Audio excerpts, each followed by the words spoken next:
Live here at the offices of Scarce City. I'm your host, Chris Tremount, Chief Executive Pleb at Scarce City. We have another special auction for you today. I am Satoshi Nakamoto by VESA. The auction has just begun. It's a 48-hour auction. If you want to place a bid, like the webmaster has just done for 500,000 sats, go to the auction page, scroll down, input how much you want to bid in sats. We do the sats math for you. And this is how much collateral you'll have to put down with your bid. That's what keeps you accountable for your bid. All participants get their collateral back once the item is paid for. And all we need with that is your email address. If you're inputting an email address for the first time with us, you'll also input a display name. That display name shows up here in the bid table. And that's all we need from you. We'll take it from there. Look, if you're really in this thing to win it, what we suggest is register, log in, put down 500,000 sats. That will unlock unlimited bids for the extent of the auction. Just one payment. It can be on-chain, no problem, and you're set for the rest of the auction. On-chain payments are always accepted, but keep in mind that there are fees associated with those, and we do need those payments to confirm within the standard auction time. And also, very important, on-chain bid deposits are disabled final 10 minutes of the auction. So you really want to have your unlimited bids set up by then, or make sure you're set up on Lightning, one of the two. All right, that's an intro of how this works. I am going to welcome on our special guest, VESA himself, about this beautiful artwork. VESA, how are you? Hey, Chris, good to be with you, and really good to be with the authentic Bitcoin crew, and excited to be sharing some things about this artwork, because the reason why I got into crypto art to begin with was, I came to make art for and about the movement itself. When I finally realized in 2017, after a long time, what it felt like a long time, of what Bitcoin was and what the crypto sort of relevance to the world was, I went full in. Like, for 4 months, I couldn't sleep. Like, I was just consuming Andres Antonopoulos and the Bad Crypto podcast and everything, just gobbling it up to the point of where my internal hard drive went on such overdrive that I really lost the ability to sleep for months and months. And this artwork is actually part of that very beginning frenzy of when I started understanding of what this whole space was and how it was going to finally transform the world. And it was really relevant and kind of meaningful for me for a bunch of reasons, because when in 2006 I started seeing these documentaries about how the monetary system works and what kind of a illusion we were under when we didn't understand money at all. And it was kind of obvious that if this doesn't get fixed, then exactly what has been happening would happen, like how societies are going to polarize and how the fiat system is going to run everything to the ground. And and this is the crazy part. I mean, I even saw an article today about this Finnish lady artist who supports herself via sex work because she can't make ends meet as an artist. And that really sunk into my heart for a bunch of reasons. I mean, and this is in part what NFTs can fix and many other things can fix, but it's that kind of a thing. It's just continuously having watched almost for 2 decades of how society is polarizing and going down the hill because we didn't have a solution like Bitcoin. So when I finally did get it in 2017, I felt like I was really late to come into the crypto arts, into the crypto space, but I was very, very early into the crypto art scene. So there's maybe like crypto graffiti and coin artist or something like that of a certain caliber of people doing a certain kind of expression that we're here, and that's about it.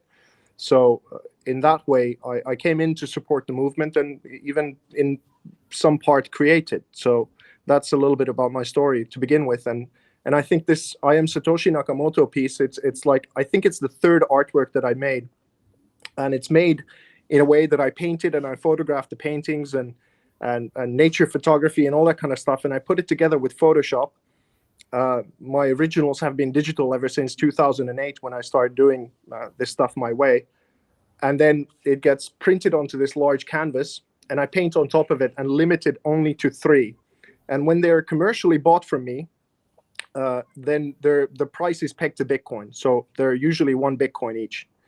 And that's a little bit about it. But I suppose maybe the story is that everyone at the time in 2017 and still was sort of asking of who is Satoshi Nakamoto. And I spent some time thinking about it and even made an artwork. Eventually, this big one here in my studio behind, that is another story in and of itself about the origins of Satoshi Nakamoto. And what was... Hold on, let's put that on the big screen. Oh, wow, yeah, that's amazing. Yeah, that's like the Bitcoin Atlantis, and that's the central banking system around it. You have a hell of a studio going on there. Give us a... Yeah, let me show you around a bit. Yeah, give us the tour of this. Yeah, because it's like, because the artworks are high-resolution files, so they can become couches, but then, the same artwork is there in that wall. And, the floor and everything, these are sort of the things of what you can do with... Yeah, this is what you can do with the high-resolution pieces, essentially what my work has been ever since 2008.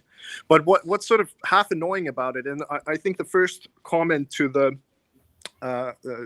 feed of when we put it on Bitcoin Talk as well, is the first comment was, "Oh, bro, you're not even selling the original." I'm like, yeah, because the original is a digital file, but I'm making them very limited regardless. So here's the artwork itself.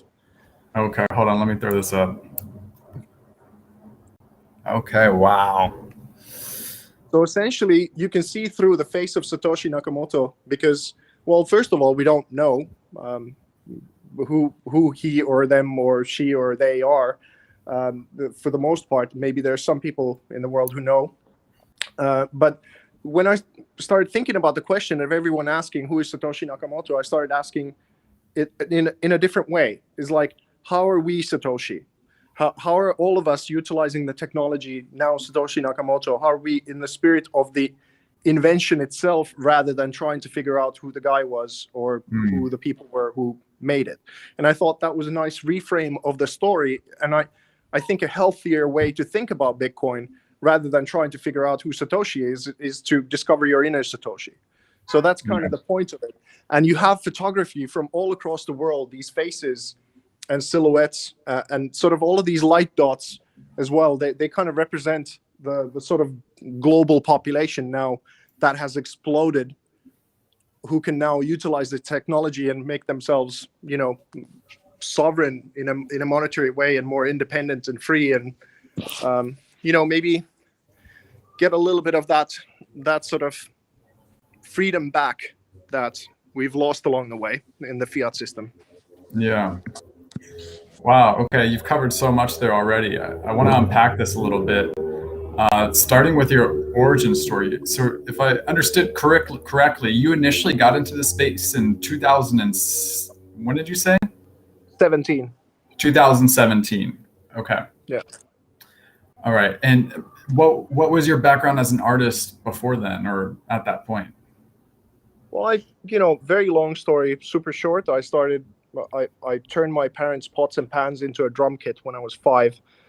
So there was something coming out of me like just automatically. And then that turned into a profession that was a filmmaker. I went to film school and then had a production company for about a decade. And I made documentary films and music videos and TV series and stuff like that. And one of those films that I made in 2010 was actually like the Finnish version with Finnish experts of the second Zeitgeist film, if you're familiar with that. Yes.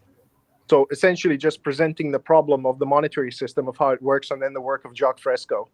And, at that time, I was quite naive about a certain level of statism and certain level of trust in central systems. And there really wasn't a healthy option of what you could promote.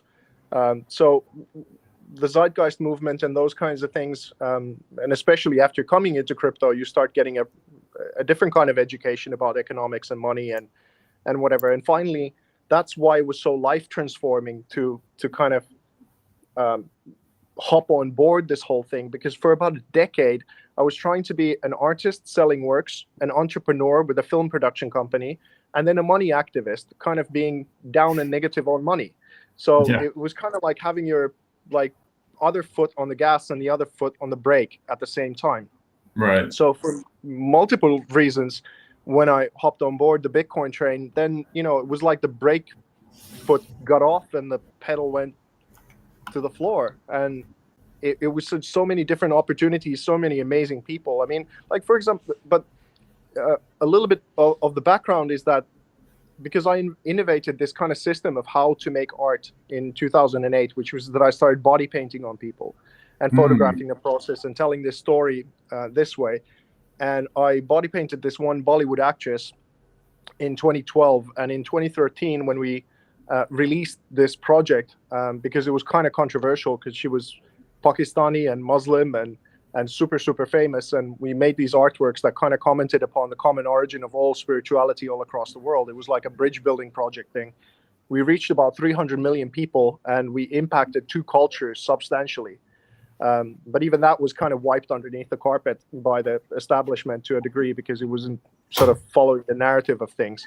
But those were the kinds of things that I did before that I came into the crypto art scene.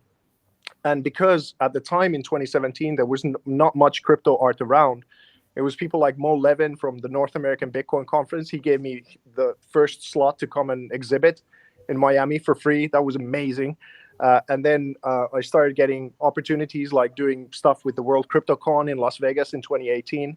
And this is where this artwork has been as well. It's toured halfway across the world, and it's been next to people like Andres Antonopoulos or Charlie Lee and Vitalik and Max Kaiser, and like all of those guys have seen this particular work as well because it's been next to them when I've been presenting and kind of chatting away with them.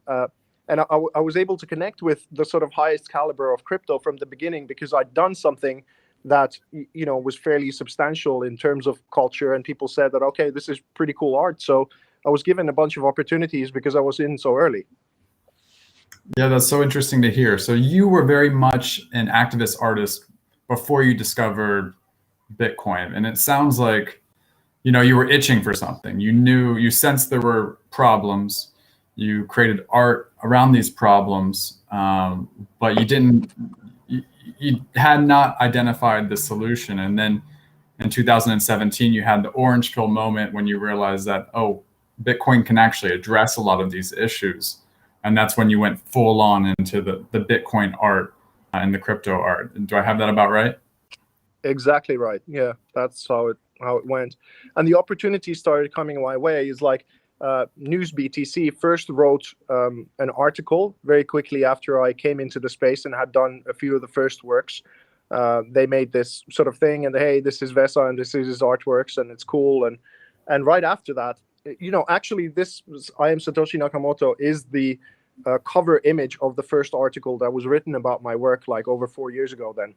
Wow. So it's got provenance as far back as that, even outside of blockchain. And Yeah.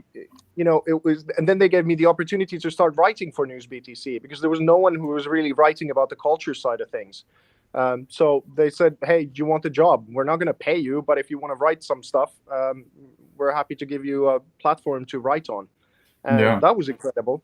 And because I was able to, then I wasn't getting paid for that, but then I could approach some of the conference people like Mo and say that, hey, give me this slot and I'll write about you. So it started leveraging the kind of like opportunities, and then soon like hedge funds and CEOs and people started buying them, and then I was able to afford to go to these conferences and get a lot of stuff done and meet all the people. So it's been an incredible ride for the past 4 years. So let's talk about Bitcoin art, the crypto art scene over the past 4 years. How has it developed since you got into the space? Well, when I first came in, I got a tip of a friend of mine in London who just sort of we went for a coffee and he said that, by the way, VESA, I'm a crypto investor and I've been that for a year and I've done very well. And I was like, what the hell is that? And sort of, then he told me that he'd been looking for an artwork about the world that he inhabits for about 4 days online, and he couldn't find anything that he thought that was good enough for him to buy and have on his wall. So because he knew about my background and he knew what kind of things that I was interested in, he just sort of said that, hey, I think you should check into this.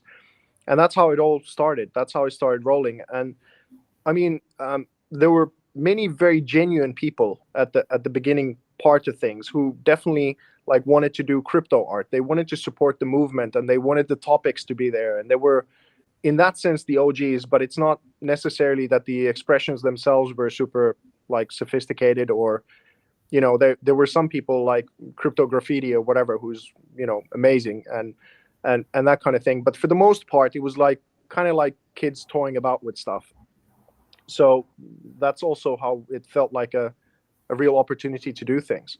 And then when NFTs started coming along, that's another thing that I was waiting for a long time, because like I said, my works have been digital originals for like 14 years. So I'd been hodling about 350 high resolution museum grade artworks, like what you see around here in the studio.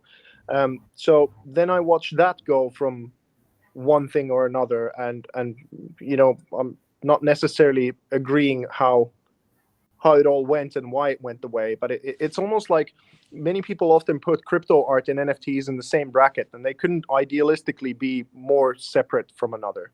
I mean, NFTs are kind of like MTV 2.0 that is just exploding for many different kinds of ways, but it's almost like they're continuing the fiat era and putting it on steroids of what the art world has been for the past 5 decades, ever since Warhol, really.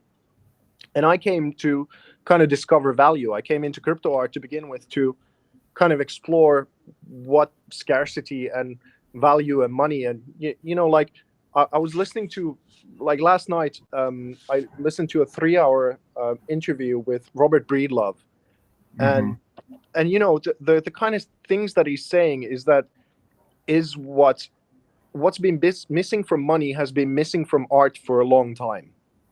And that's what was in part the first impulse to come and explore all of this stuff topically.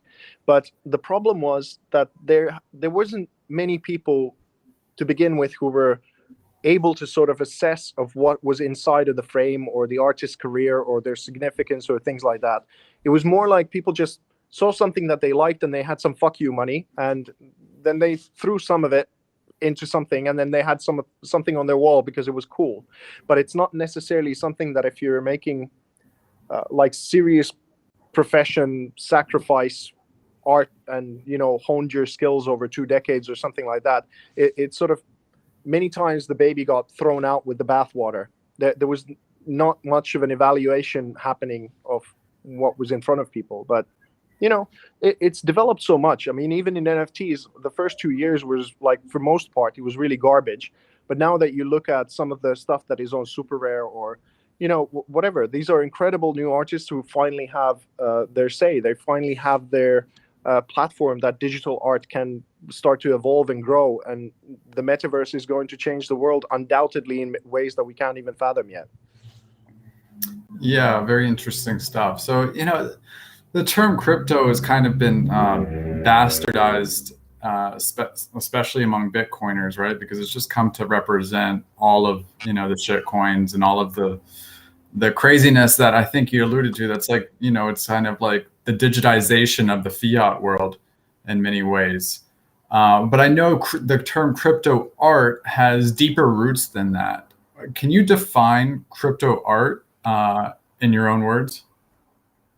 Well, I can tell what it means to me. I mean, yeah. I'm sure there's many different. There's not really a settled thing, but the way that makes most sense to me, and what crypto art is, first and foremost, it's a kind of mission.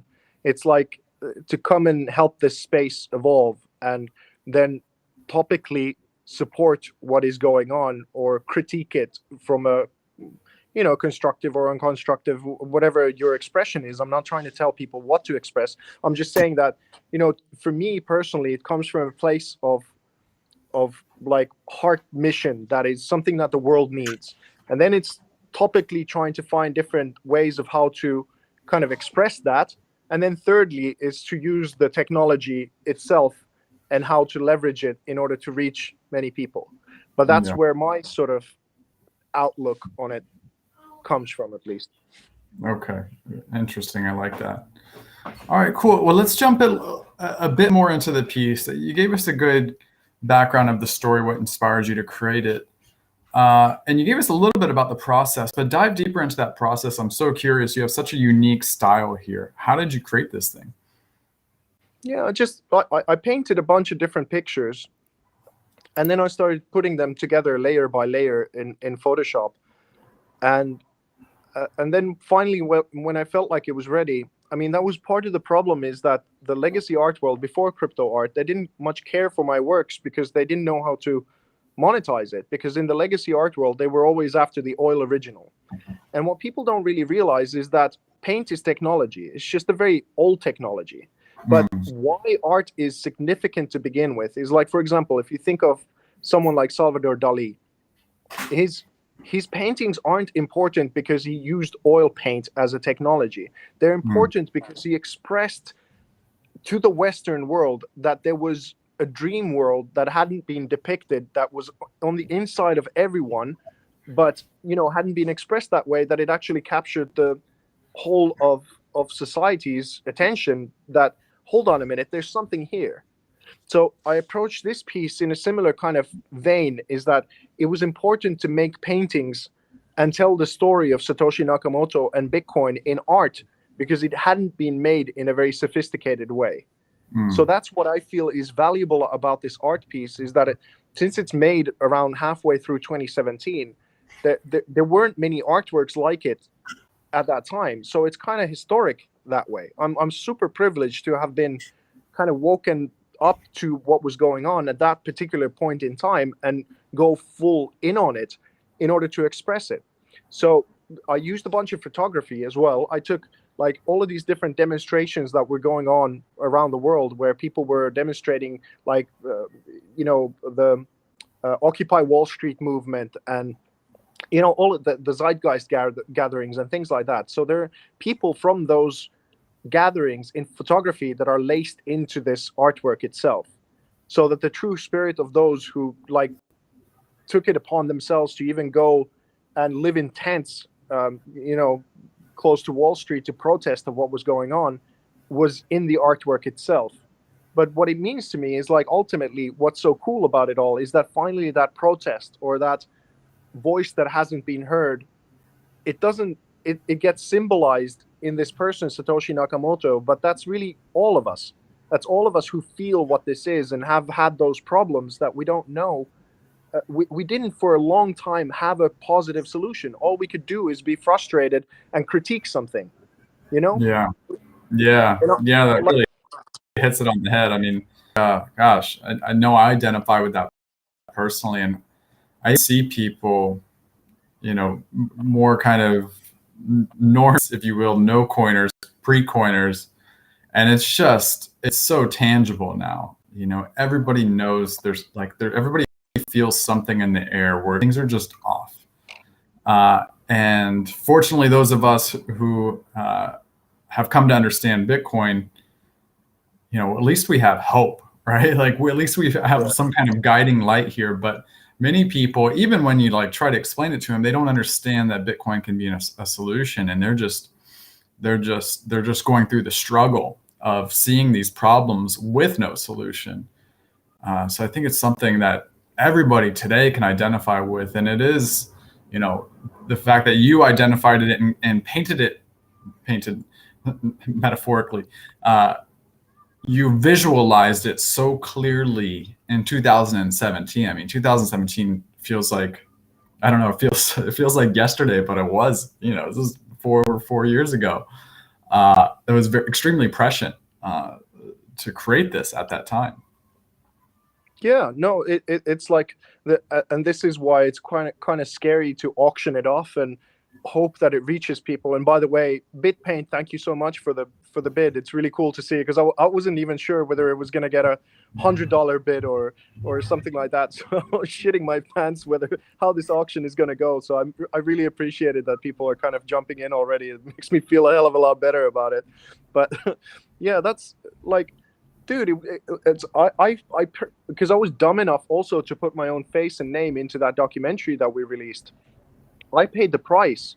I mean, this was in 2010. The whole of the Finnish society closed on me.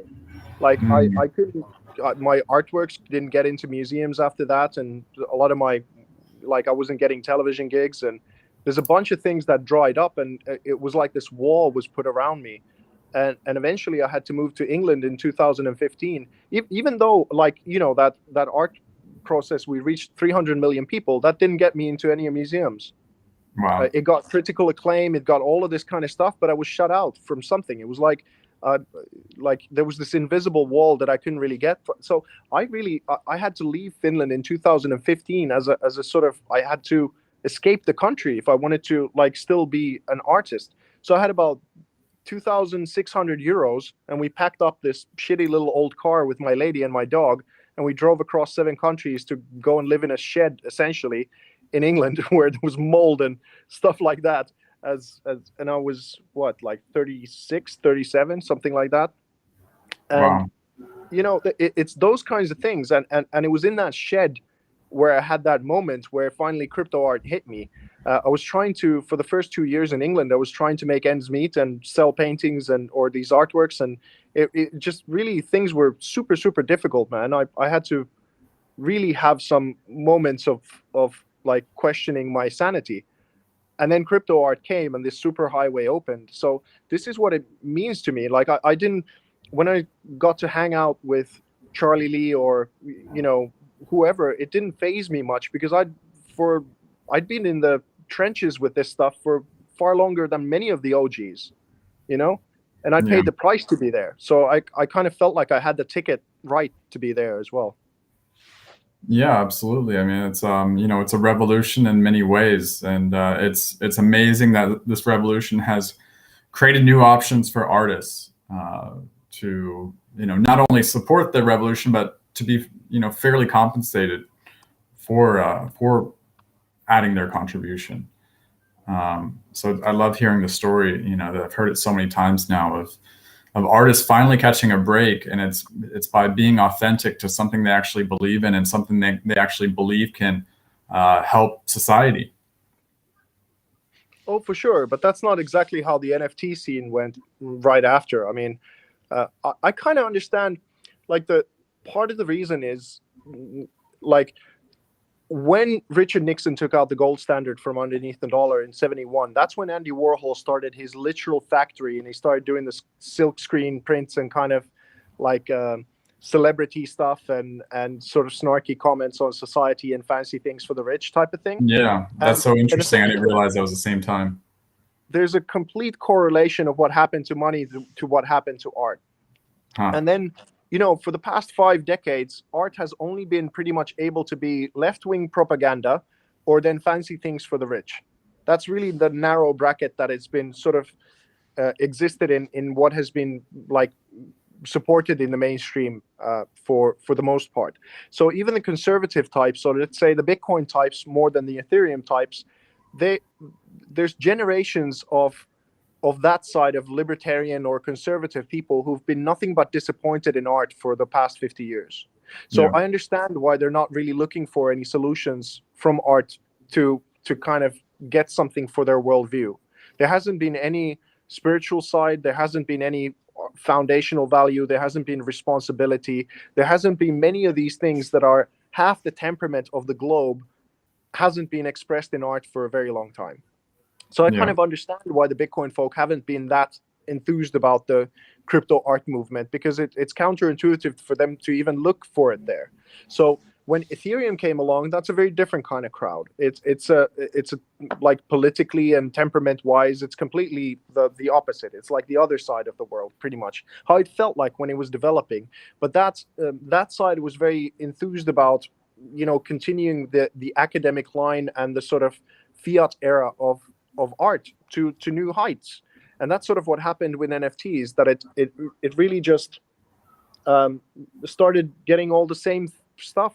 It was like, if you expressed your actual opinion, you don't even have to be right wing or libertarian or anything. If you just expressed the balanced point of view of something, then you got censored out of the NFT scene. And this is also what happened to me a little bit, because I came in for the freedom of speech. I came here for the freedom of expression, to actually blow the gates open of what has been the limitations on art for such a long time, And then, when NFTs came and took over, then I found those new walls re-emerging back again. So it's been somewhat kind of frustrating on that part as well. It just shows how far we have to go, in many respects, whether it's the art and the technology. There's just so much more we can do. We're still so early in this. But certainly appreciate you pushing the limits and, in every respect, even before you found Bitcoin, pushing the limits on what was socially acceptable and continuing to do so today with your art. I'm really curious, VESA, you've been, you have so much experience in this space, and you're clearly a student of art history and societal history. What kind of artworks are you most excited about going forward? What are you really passionate about as far as devoting your creativity to? Well, there's two projects that are happening that I'm super excited about, and the other one is happening right now. I just spent. I'll show you some stuff because this is ridiculous. If you can put my camera on screen, these are some of the. Because Brittany Kaiser, the Cambridge Analytica whistleblower, now Own Your Data activist, is coming to my studio on Friday, and we're going to turn her life story and the story of Cambridge Analytica and Facebook into virtual reality and augmented reality art. So this is why this whole place is full of lights and stands and everything, is because this is where we're going to be shooting Brittany as she comes here. And then there's this incredible dude, German guy called Frank Spalteholz, who's he's a tech wizard and virtual reality wizard, but also an artist. So we're collaborating for the second time to do something incredible. And we don't really know what it's going to be, but we're quite excited to create. We have the themes and everything in place, but it's got kind of a free flow creativity, what's going to be happening with this. So that's one thing. And then secondly, something that happened about a year ago. I was in Dubai for the first time, and I met this incredible guy called Dr. Marwan Al-Zaruni. He's an early miner and just all around, like, he hacked the first iPhone in 2004, but he happens to be the CEO of the Dubai Blockchain Center. So he's just incredibly embedded into the whole blockchain scene and like personal friends with CZ and so forth, whatever. And I showed him this concept picture of a car. Let me see if I can find it on my screen, actually. That in 2014, because I was quite inspired by what Elon Musk was doing at the time, and still am, I made this concept car of a Tesla that was sort of laced with art. And then I just showed, among our many conversations with Dr. Marwan, I just showed it. And then a couple of months later, when I was already back in Finland, he just sort of gave me a call and he said that, hey, listen, VESA, I've bought 17 cars and we're going to be turning them into NFTs. And I was like, okay, that sounds interesting. So the first one is his actual personal own Tesla that is wrapped in an artwork, a digital one of one called Compound Defiance.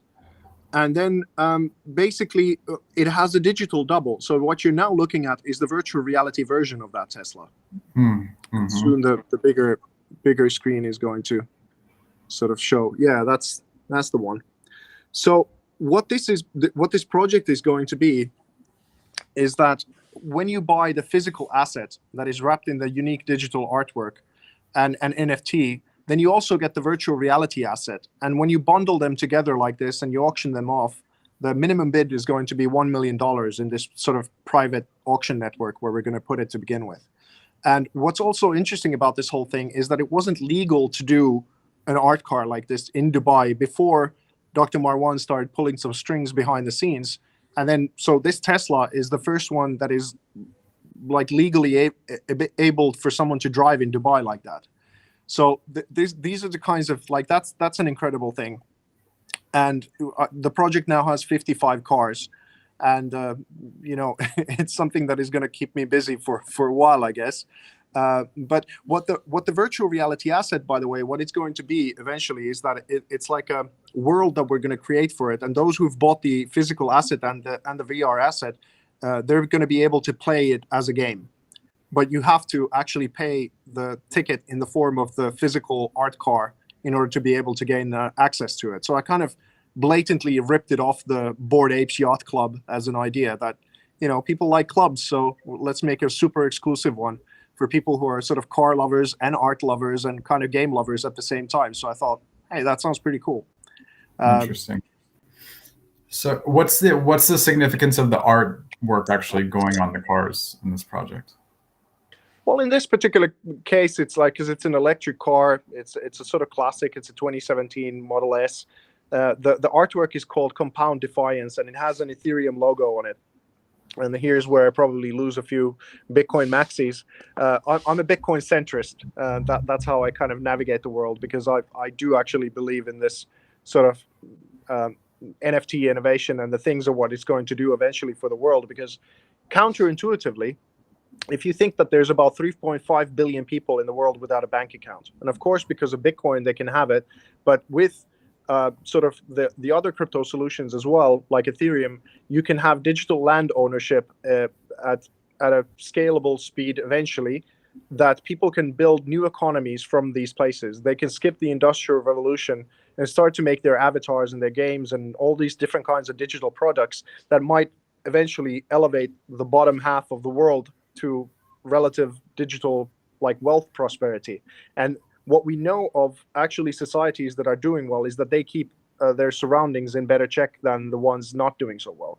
So many of the world's problems we might actually end up solving because we first solve economic problems in the virtual reality, which I thought was a kind of a fascinating mindfuck. But so the artwork is called Compound Defiance, and it has a laced like Ethereum logo on the sort of side and on the hood of it. So, because I thought essentially the car itself is like a literal vehicle to drive people to the metaverse, to get to know it and get to know why it's important. So that's sort of the relevance of the car project to me, is that you kind of build I suppose I ripped off Elon Musk in his concept as well for the Tesla thing, is that first you build a roadster, and then you kind of get to Model S, and then you get to the other models. But essentially the mission is to empower the electricity transportation grid of the world. And this is sort of the same idea of what I have for these cars. You start with something simple, something graspable, but it functions as a vehicle to take you somewhere much deeper. And essentially, if I have some sort of a mission, and this is how I started, this is why I started losing sleep, is because when I started listening to Andres Antonopoulos, my God, do I owe that guy so much for opening my mind so many times and times over, at the beginning part, and I still listen to him a lot. Like the whole idea is like even now with the Zuckerberg's Meta, some people are excited that he has 3 billion people in his network and it's the largest network in the world. But I'm excited about the 3.5 billion people without the bank account, and they're the focus and they're the important part of some of this, as well as all of us and our families and everything that is going on, because no one has a stable government currency anymore. That's stable coins are a joke in that sense, as a name for them. But yeah, maybe that rambling helps to kind of unravel my mind a little bit of where I'm coming from. Yeah, I appreciate your perspective. And look, there's a lot of reasons people are kind of against what's happening in the Ethereum ecosystem. I think actually my perspective is a little bit different than the majority of Bitcoiners, in that I do see a lot of value in the applications that are being created on Ethereum and the ecosystem there. My concern is the underlying technology is flawed in many ways, and specifically it's designed to be centralized over time. I mean, just the way proof of stake is going right now, like it's all of the Ethereum is going to be staked, or a large percentage of it is going to be staked within just a handful of providers. And it seems to me inevitable that at some point those services that are staking the Ethereum, they're going to have governance control over the network, and at some point they're going to make decisions, important network decisions that probably don't align with the best interests of the actual holders. so what I see there is kind of, again, like a replication of a lot of the problems that we have in the fiat world. And it comes down to too much centralization and the incentives that take place when you have centralization. I don't think these are necessarily bad people, just like the people, in the fiat system aren't necessarily bad people. They're just responding to their incentives.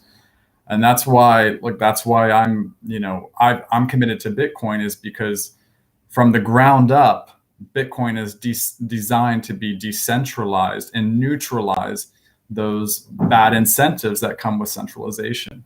And I fundamentally believe that we can create a lot of these really useful, and I agree, helpful applications. We can create them on Bitcoin in a way that it's just as helpful, if not more helpful. I think we can actually create superior technologies that are not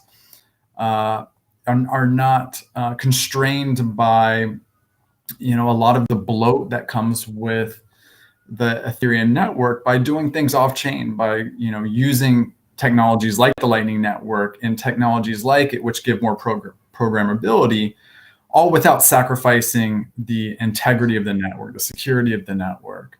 So No, I completely agree with you that if because at the beginning of the NFT scene, I was begging people in the Bitcoin space to get it. I was really I was approaching with all guns blazing, going personally to people to build it, to kind of help it scale. But Bitcoin has a mission that is so much more important than what NFTs were at the time. And the people building, like I was saying, the sort of libertarian and conservative type has been so underserved in the art world for such a long time that they just didn't it wasn't resonating with the majority of the Bitcoin folk at the time.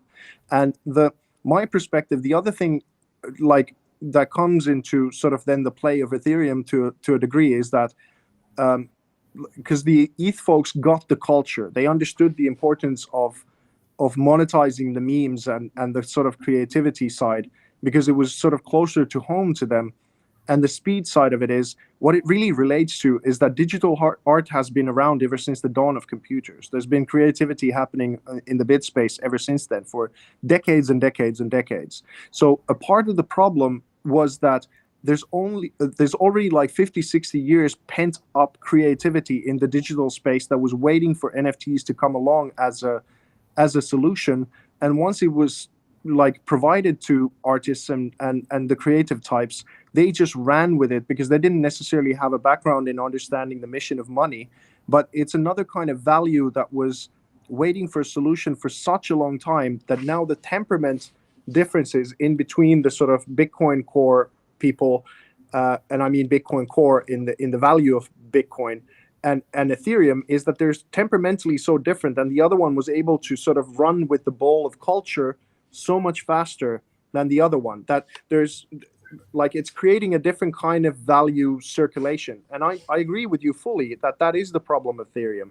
And isn't that why Ethereum Classic forked out, is because already there was temperance and things like that. So the essential sort of principle of it was already forked out. I mean Tone Vase is a collector of mine, and we've had many different conversations like this, and he obviously thinks that Ethereum is a full-on scam and hates NFTs and all that kind of stuff. He doesn't see it, but it's the temperament difference of why he can't really connect to the other side that I see of the equation of what's happening with NFTs and why they're important and why it's an unstoppable force now. And maybe some of those problems are going to happen. Maybe they're going to do something to the blockchain again, where, like you said, that the holders aren't going to benefit. The temptation certainly is great, and that's what I was listening to Robert Breedlove when he's talking his sort of thing, is that it's too much of a temptation to fuck with the system if you can. Yeah, no, it's unavoidable temptation. And look, I'm totally with you. Look, NFTs are inevitable. Love them or hate them, they are going to become a big part of our future. I personally think that they're going to be a good part of our future. They're going to create a lot of great, new use cases that generally are positive for society. My concern is that ecosystem being dominated by blockchains that aren't truly sound. because actually I think there's going to be a tremendous amount of value that is built on top of these networks. And you're going to really want security in the network where you're holding your NFTs, because it could be a lot of money. And I think NFTs are super cool in concept, but I want to hold my NFTs on Bitcoin because I believe in the security of Bitcoin. I don't believe in the security of Ethereum, and therefore I can't have confidence in the NFTs that are on the Ethereum network. Well, this same piece is actually verified on VeriSart as an NFT, but people didn't much care when I minted it on Bitcoin blockchain.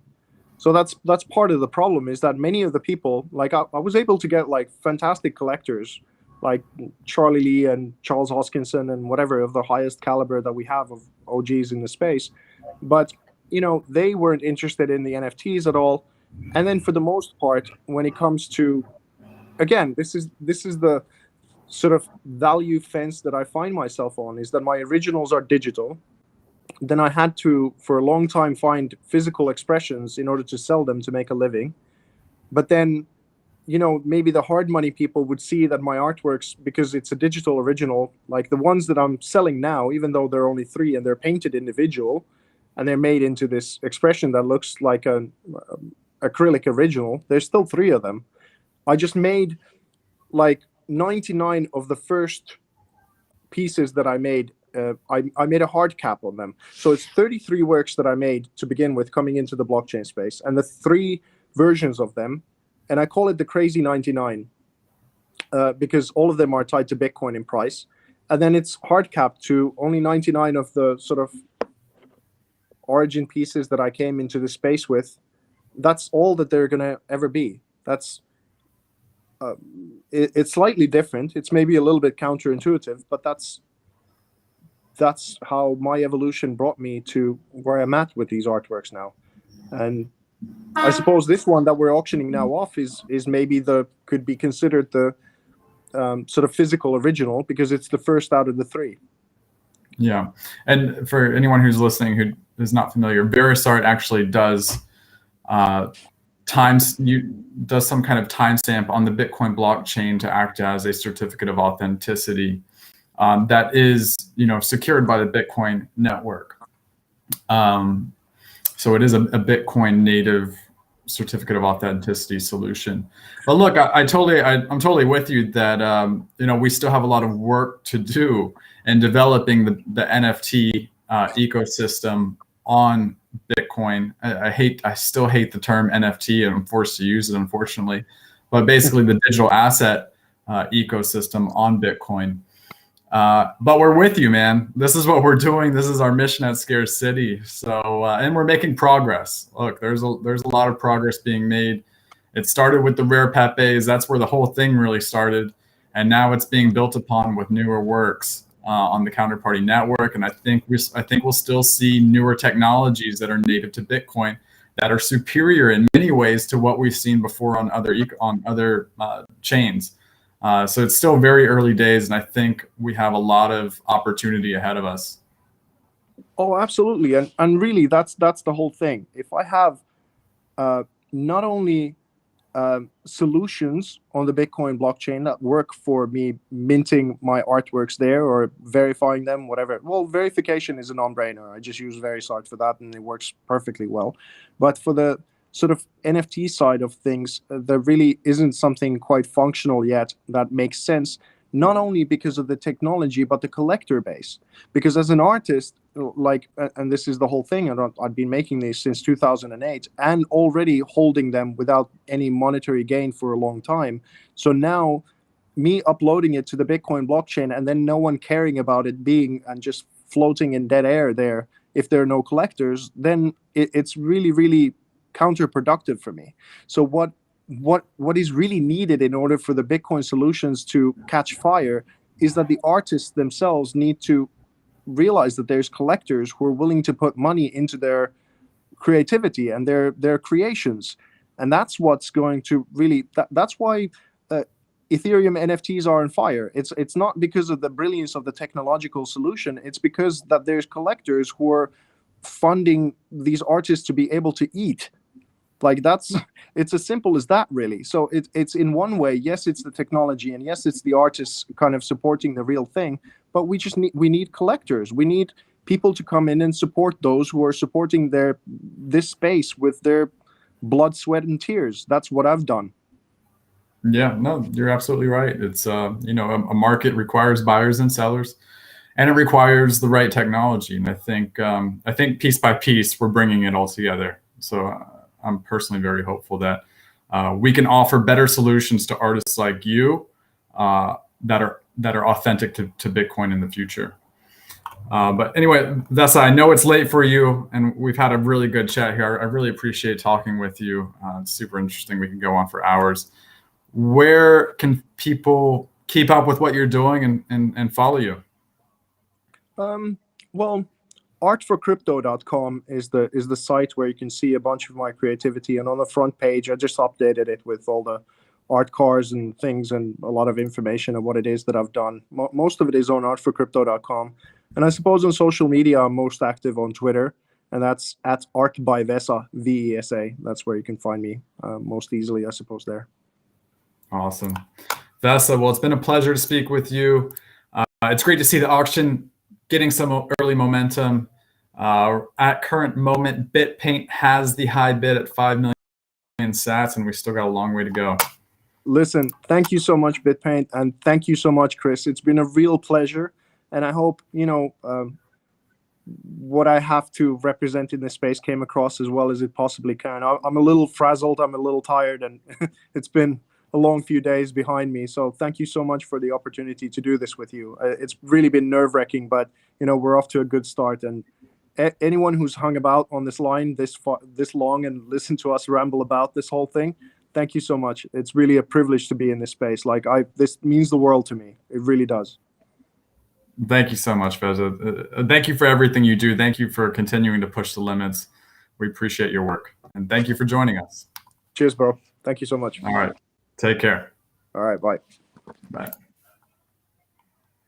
All right. If you're still with us and maybe you missed the demo in the beginning, I'll give you another quick demo so you know how to bid. It's your first time here. Come down on the auction page, input how much you want to bid in sats. We do the sats math for you. This is how much collateral you'll put down with your bid. You get this back once the item is paid for. Input an email address. Input a display name with your email address. That's what shows up in the bid table here. Your email address stays private. If you're in this thing to win it, put down a one-time deposit of 500,000 sats, especially if you're bidding on chain. This will unlock unlimited bids for you. You don't have to worry about paying an invoice with every single bid thereafter. So you definitely want to be either well set up on Lightning with plenty of sats in your Lightning wallet, or have this unlimited bids unlocked as you go into the final minutes of the auction. That's when the action really picks up. And you want to make sure you can bid with no problems. If you do have any questions, we are easy to find. Hit me up, chris@scarce.city, or get in the Telegram channel, the Scarce City Banter channel. That's where you'll get all of the auction updates and get all of the trash talk that comes with it. Thanks for joining us. It's been a pleasure as always, and we look forward to talking with you soon.